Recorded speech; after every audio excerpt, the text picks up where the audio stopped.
Hello everyone, कैसे हैं आप सब लोग। Welcome back to ICT virtual classroom Dehradun. मैं निखिल राणा। क्लास 9 का अपना मैथ्स का टॉपिक जो है हमारा ट्राइंगल्स, उसको कंटिन्यू रखेंगे। ठीक है, तो चलिए जो हमारा क्वाड्रिलेटरल जो हम नया चैप्टर शुरू कर चुके, दैट इज क्वाड्रिलेटरल, उसको कंटिन्यू रखेंगे। तो चलिए अपनी क्लास शुरू करते हैं। एंड शुरू करने से पहले हमेशा की तरह थॉट ऑफ द डे लेके चलते हैं। तो आज का थॉट ऑफ द डे है बच्चों, if you are not willing to learn, no one can help you, and if you are determined to learn, no one can stop you. जी हाँ, अगर आपके अंदर कोई चीज सीखने की विल नहीं है, कोई चीज करने की विल नहीं है, तो आपको चाह के भी कोई कुछ नहीं सिखा सकता। चाहे वर्ल्ड का बेस्ट कोच आ जाए, वर्ल्ड से बेस्ट का टीचर, बेस्ट से बेस्ट टीचर आ जाए, वो भी आपको कुछ नहीं सिखा सकते। क्यों? क्योंकि आपके अंदर विल ही नहीं है, कोई चीज सीखने की चाह ही नहीं। बट वहीं अगर आपने किसी चीज को लेकर डिटरमाइंड है कि नहीं मुझे चीज करनी है, तो आपको चाहे कोई रोक भी नहीं सकता। यहाँ रोकने का मतलब ये नहीं है कि आपका हाथ पकड़ के रोकेगा, मतलब ये है कि आप जो बहाने एक्सक्यूजेस हम बनाते हैं, वो एक्सक्यूजेस आप बनाना बंद कर देंगे। आप जो लेजर टाइम होता है, जो फालतू टाइम होता है, उसमें आप फालतू बैठना बंद कर देंगे। ठीक है, आप एक बार करके देखिए, एक छोटा सा अपना एक जो है ऑब्जेक्टिव, छोटा सा अपना गोल बना के देखें कि भाई 2 या 3 दिन में मुझे चैप्टर खत्म करना है, कोई सा भी सब्जेक्ट का, या 2-3 दिन में मुझे काम खत्म करना है, चाहे कुछ हो जाए। छोटे छोटे गोल्स बना के देखें, तो ही आप जो है बड़े लक्ष्य तक पहुंच पाएंगे, है ना। एकदम से तो हम सीधे टॉप मंजिल में, एकदम से हम बिल्कुल हाइट में नहीं पहुंच सकते ना, हमें नीचे से शुरुआत करनी पड़ती है। तो ये एटीट्यूड आप भी अपने अंदर रखें। तो जो लास्ट क्वेश्चन स्क्वायर वाला किया था, बहुत ही अच्छा एक क्वेश्चन था, एंड बहुत ही शानदार ये क्वेश्चन था। ठीक है, अब जो है मतलब तो क्वेश्चन भले छोटा है, बट अपने आप में बड़ा बढ़िया क्वेश्चन है। चलिए नेक्स्ट क्वेश्चन पे आते हैं। नेक्स्ट क्वेश्चन क्या कह रहा है आपका, देखें कि diagonal AC of a parallelogram ABCD bisect angle A, show that it bisect angle C also. ठीक है, बहुत ही अच्छा। इसका डायग्राम जो है इसका डायग्राम ये भी है, इसका डायग्राम चल जाएगा। ठीक है, फिलहाल इसको फिगर को आप देखो, और फिगर को आप देख के इस क्वेश्चन की लैंग्वेज को आप पढ़ो और देखो इसके अकॉर्डिंग आप कौन सी फिगर बना सकते हैं। ठीक है, तो ट्राई करेंगे।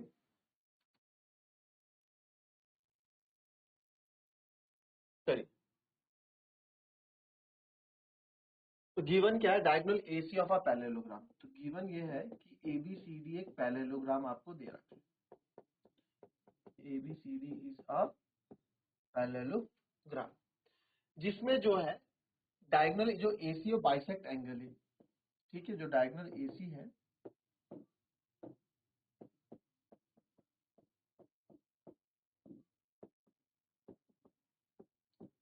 बाइसेक्ट एंगल, तो एंगल ए को बाइसेक्ट कर रहा है। अब ये नाम DAC, आपने फिगर बनाने के उसका नाम हम 1 और 2 रखते हैं, that is angle 1 is equal to angle 2। Bisect कर रहा है यानी कि 2 बराबर भागों में बांट रहा है। फिर बोला कि शो करो it bisect angle C also, कि एंगल C को भी बाइसेक्ट करता है, एंगल C को भी बराबर भागों में बांटता है। और रोम्बस पैरेललोग्राम है, तो पैरेललोग्राम में अपोजिट साइड्स इक्वल होती हैं, अपोजिट एंगल्स भी इक्वल होते हैं। ठीक है, इस चीज का भी आप ध्यान रखेंगे। तो ये आपको मान लो एंगल 3, ये मान लो आप एंगल 4। ठीक है, ये हमारा एंगल 3 हो गया, एंगल 4। तो अब आप देखो, आपको एक चीज, ये अपने चीज पढ़ी है कि सर जब दो पैरेलल लाइंस होती है, पैरेलल लाइंस को एक ट्रांसवर्सल काटती है, तो उसके ऑल्टरनेट इंटीरियर एंगल, ठीक है, क्या होते हैं, आपस में बराबर होते हैं। पढ़ा था हमने, एकांतर अंतर कोण जो है आपस में बराबर होते हैं।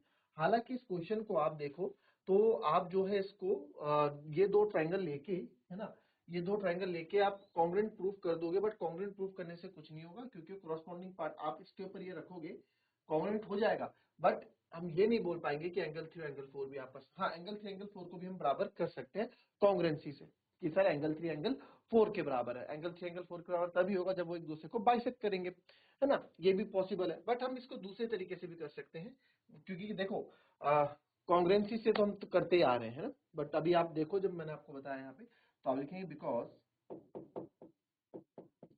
AB जो है इस पैरेलल टू CD, AB आपको दिख रहा है यहाँ CD के पैरेलल है, भाई पैरेललोग्राम है तो पैरेलल तो होंगे, और AC इज ट्रांसवर्सल,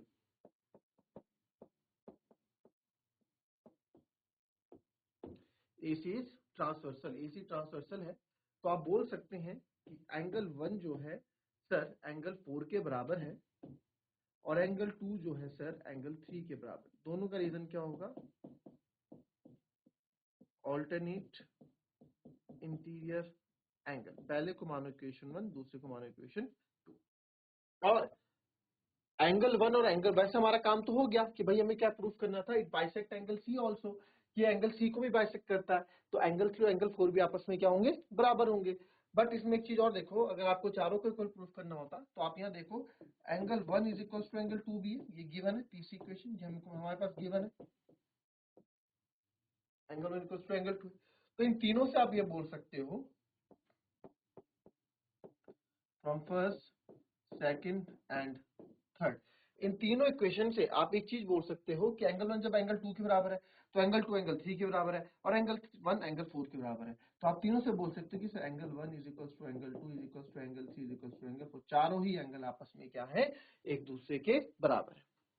ठीक है, आई बात समझ में? तो ये हमने प्रूफ कर दिया, बाइसेक्ट भी करता है और साथ ही साथ ये चारों एंगल्स आपस में इक्वल भी। क्लियर? कॉपी करेंगे। अब दूसरा पार्ट सोचो क्या करोगे आप।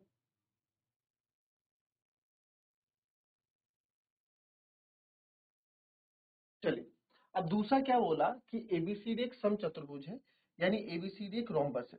अब मुझे आप एक बात बताओ, ये ऑलरेडी एक पैरेललोग्राम है, ठीक है, ये ऑलरेडी एक पैरेललोग्राम ऑलरेडी, बट इसको रोम्बस प्रूफ करना है। तो रोम्बस प्रूफ करने के लिए आपके पास क्या होना चाहिए, देखो आप बोल के सर रोम्बस के अपोजिट एंगल्स इक्वल होते हैं, तो हमने तो इक्वल प्रूफ कर दिए। अरे रोम्बस के अपोजिट एंगल इक्वल होते हैं, ठीक है, रोम्बस के अपोजिट एंगल इक्वल होते हैं, बट पैरेललोग्राम के भी तो अपोजिट एंगल इक्वल होते हैं, तो ये तो होते हैं, तो यानी ये तो पैरेललोग्राम है, बट हमें इसे रोम्बस प्रूफ करना है। तो पैरेललोग्राम और रोम्बस में क्या अलग चीज है, पैरेललोग्राम और रोम्बस में ये चीज अलग है समचतुर्भुज और समांतर चतुर्भुज में, कि समांतर चतुर्भुज की सम्मुख भुजाएं बराबर होती है और समचतुर्भुज यानी रोम्बस की जो है ऑल साइड्स इक्वल होती हैं, एंड पैरेललोग्राम की अपोजिट साइड्स इक्वल होती हैं। तो अगर मैं इसकी ये और ये साइड इक्वल प्रूफ कर दूं, ये और ये साइड यानी चारों साइड आपस में इक्वल प्रूफ कर दूं, तो मैं बोल सकता हूं कि सर ये चारों साइड्स क्या है आपस में, ये जब इक्वल है तो मैं बोल सकता हूँ ये क्या है, रोम्बस। करेक्ट? हो सकता है ऐसा कि नहीं हो सकता? बिल्कुल हो सकता है। तो कैसे करोगे बताओ अब।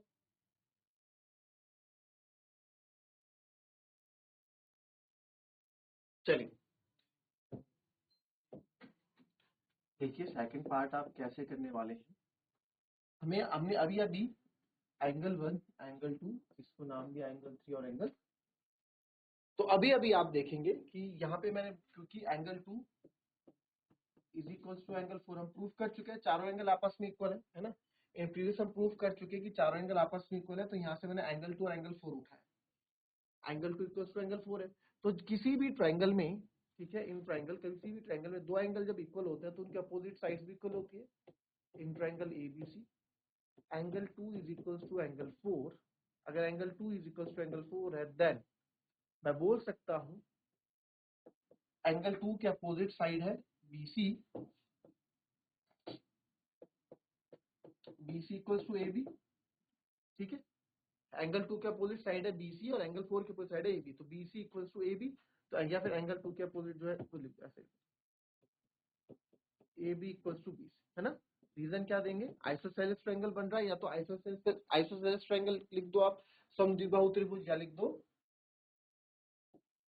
Side opposite to equal angles are equal, ठीक है। तो ये बन गई आपकी चौथी इक्वेशन, तीन तो हम पीछे बना चुके हैं, है उसी क्वेश्चन का पार्ट है। ठीक है सर, यानी कि सर आपने ए बी और बी सी तो इक्वल प्रूफ कर दिया, बट आप सर इन दोनों को भी इक्वल प्रूफ कर दोगे, हम 1 और 3 से सेम अगर मैं करूं तो मैं ये वाला भी इक्वल प्रूफ कर दूंगा, बट चारों को आपस में कैसे प्रूफ करोगे, मेन बात तो ये है, चारों को आपस में प्रूफ दिखाना है, तो वो भी कर देंगे। देखो कैसे, हमें ये भी पता है कि जो ये ए बी है ये सी डी के इक्वल है, भाई पैरेललोग्राम है, गिवन है एबीसीडी इज अ पैरेललोग्राम, ठीक है। और साथ ही साथ में हमें ये भी पता है जो एडी है सर वो बीसी के बराबर भी है, same given ABCD is a parallelogram, इसको मान लो इक्वेशन 5, इसको मान लो इक्वेशन 6। तो आप यहाँ देखो from 4, 5 and 6 A B is equal to B C, but sir A B तो सी डी के बराबर भी है, तो इसके आगे इक्वल टू सी डी भी लिख दिया। और सर जो BC है ये AD के बराबर भी तो है, तो सर इसके आगे AD भी लिख दिया, तो चारों की चारों साइड्स आपस में क्या हो गई, बराबर हो गई। तो सर जब चारों की चारों साइड आपस में बराबर हो गई तो चारों की चारों साइड तो यानी कि रोम्बस हो गया। सर ये स्क्वायर क्यों नहीं हुआ, क्योंकि इसमें अपोजिट एंगल इक्वल है, पैरेललोग्राम बोला गया है, तो ये क्या है, स्क्वायर हो गया, क्या हो गया, रोम्बस। तो therefore ABCD is a rhombus. हमने क्या कर दिया, हेंस। तो यहाँ से एक प्रॉपर्टी मुझे पता लगी रोम्बस की, ठीक है, यहाँ से आपको एक प्रॉपर्टी रोम्बस की पता लगी, इसको नोट करके लिख लेना, काम आती है। यहाँ से एक प्रॉपर्टी पता लगी कि diagonals of rhombus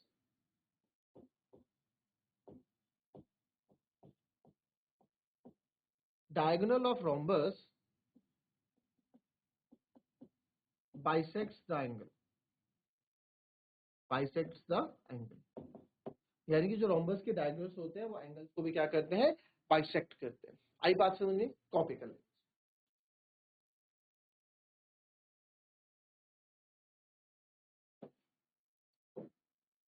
next question देखेंगे, क्या है नेक्स्ट क्वेश्चन।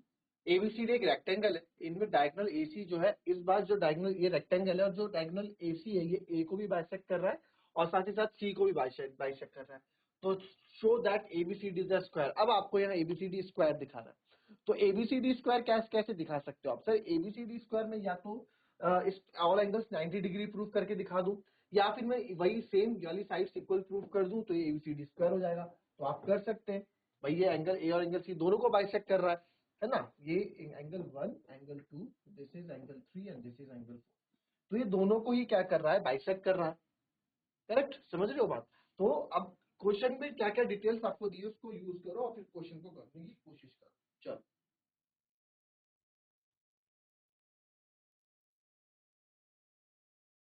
चलिए, जैसे मैंने आपको पहले बताया था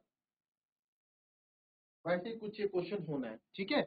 अब यहाँ पे क्या है ना, यहाँ पे कंडीशंस क्या है हमारे पास, यहाँ पे कंडीशंस एक ये रहेंगी बच्चों, इसको थोड़ा ऊपर कर लेते हैं,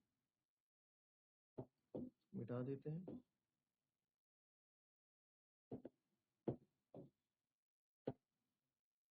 एंगल 2 एंगल 3, इसमें कंडीशन क्या रहने वाली है कि आपको पहले इसमें ये इक्वल नहीं दे रखे हैं, पहले एंगल 1 एंगल 2 है, एंगल 3 एंगल 4 है, आपको पहले क्या करो, आप इनको कॉन्ग्रुएंट प्रूफ कर दो ए बी सी और बी सी डी को, क्योंकि भाई हमको तो क्या दिखाना है ये, ठीक है। तो ए बी सी और ए बी सी को मैं दिखा देता हूँ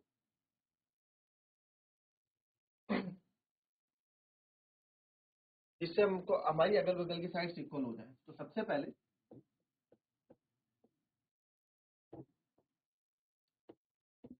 गिवन देखते हैं, गिवन क्या है।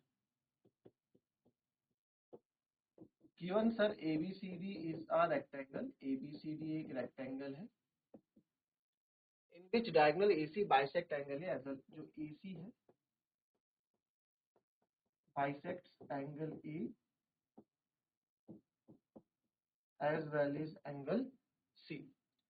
तो एंगल सी इक्वल है, तो दैट मीन्स एंगल 1 जो है एंगल 2 के बराबर है और एंगल C जो है एंगल 4 का, यही तो बता रहा है। तो हमें प्रूफ करना है ABCD एक स्क्वायर। चलिए, in triangle ABC and triangle ADC, ठीक है, ABC एंड ADC मैंने लिया, तो मुझे कॉन्ग्रुएंट प्रूफ करोगे इसको जरा फटाफट।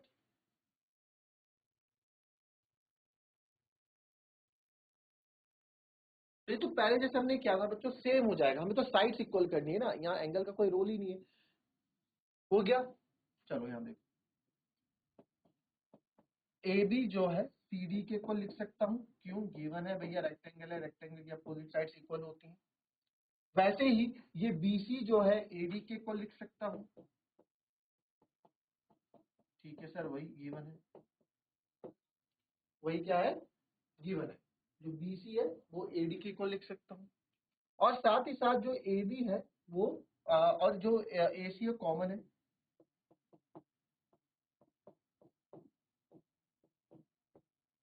ए सी जो है कॉमन है, तो therefore triangle ABC is congruent to triangle ADC by CPCT।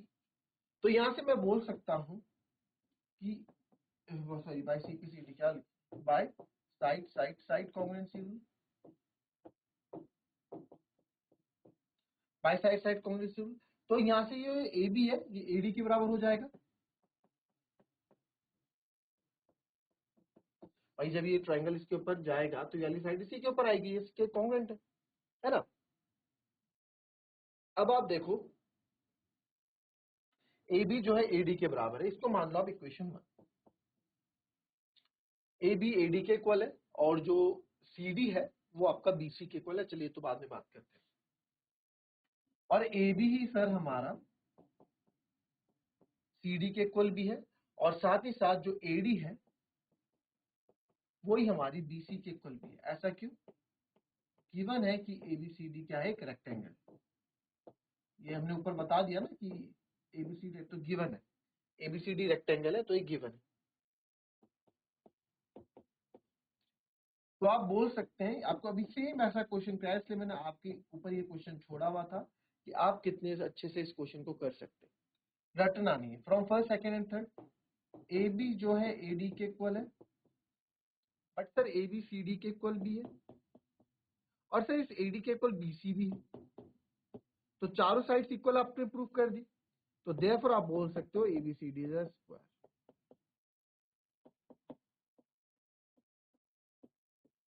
ABCD is a square. अब यहाँ पे आप बोलेंगे सर स्क्वायर में 90 डिग्री होते हैं सारे एंगल, तो भाई 90 डिग्री है तो रेक्टेंगल के भी तो 90 डिग्री होते हैं सारे एंगल। रेक्टेंगल के सारे एंगल क्या होते हैं, 90 डिग्री ही तो होते हैं, तो आप बोल सकते हो। ठीक है, चलिए पहला पार्ट हो गया। दूसरा पार्ट करो, डायगोनल BD, यानी कि हमको एक डायगोनल BD लेना पड़ेगा। और ये डायगोनल BD ऐसे बोल रहे हैं कि जो डायगोनल BD है एंगल B को भी बाइसेक्ट कर रहा है as well as angle D को भी, तो इसको नाम ले लो 4 5 6 7 8। तो चलो इनको प्रूव करके दिखाओ इक्वल, कैसे करोगे?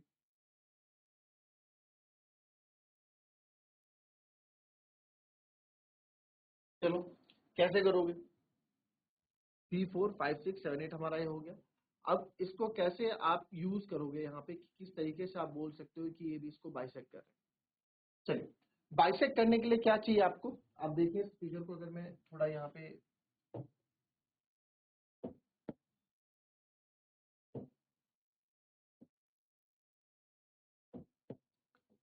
ABCD है ना, आप मैं आपको समझाने के लिए कर रहा हूँ, आप घर से करके आएंगे। 3 और 4 एंगल। तो अगर मैं चाहता हूं कि ये दोनों एंगल्स आपस में बाइसेक्ट कर रहे हो, तो बाइसेक्ट करने का मतलब क्या है कि एंगल 1 एंगल 2 के बराबर होगा, एंगल 3 एंगल 4 के बराबर होगा, करेक्ट। तो अगर मैं इन दो को यहाँ पे इक्वल प्रूफ कर दूं, इन दोनों साइड्स को, इन दोनों ट्राइंगल्स को इक्वल प्रूफ कर दूं या कॉन्ग्रुएंट प्रूफ कर दूं, तो बाई CPCT से एंगल 3 एंगल 4 के बराबर हो जाएगा, एंगल 1 एंगल 2 के बराबर हो जाएगा। होगा कि नहीं होगा? और आप इसको बहुत इजीली CPCT से कर सकते हैं, क्योंकि आप अभी चारों साइड से इक्वल कर चुके हैं। ये इसके इक्वल हो जाएगा, ये इसके इक्वल हो जाएगा और ये कॉमन से, तो साइड कॉम्बिनेंसी रूल से हो जाएगा। और साथ में दोनों को आपके CPCT से आप इसको बाइसेक्ट प्रूफ कर सकते हैं। तो एक बार करके देखिएगा इसको, होमवर्क में इजी पार्ट है, बहुत बार हम इस तरह के क्वेश्चन कर चुके हैं। ठीक है, तो मिलेंगे आपसे कल की नेक्स्ट क्लास में, तब तक के लिए be happy, be healthy and be safe. Thank you and have a nice day.